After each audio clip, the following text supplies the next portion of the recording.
interrupted with the WebView2 DLL blocking Microsoft Edge workflow. I'm Sophie Chen, a Windows support engineer. I've analyzed the conflict and I'm ready to show you the safest fix. Before we walk through the WebView2 troubleshooting, you can access a utility focused on providing a clean system environment. This is the WebView2, the Microsoft Edge WebView2 library.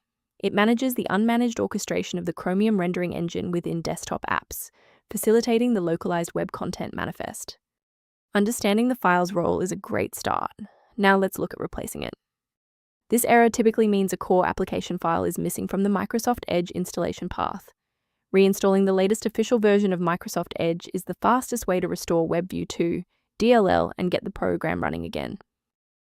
Should the file remain missing after a reinstall, we need to ensure that the operating system is forced to re-index its shared library paths.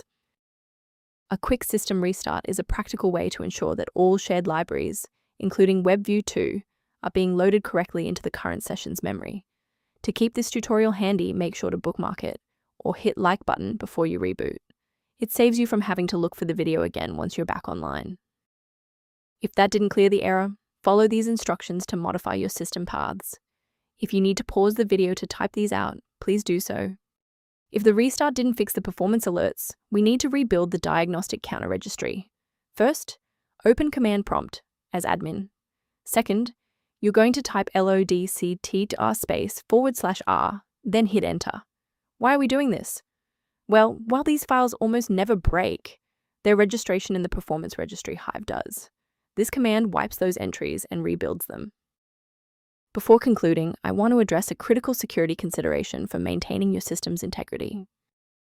Be aware that manual interventions for WebView2 DLL often create secondary conflicts.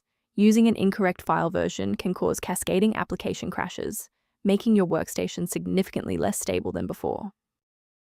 To reduce technical overhead while maintaining high security, here is a professional method for managing system-level file health. To ensure your system configuration matches its capabilities, the repair resource below provides informational guidance on WebView2. I'm Sophie Chen. If this guide resolved the DLL error preventing WebView2 from launching, please subscribe for more verified engineering fixes.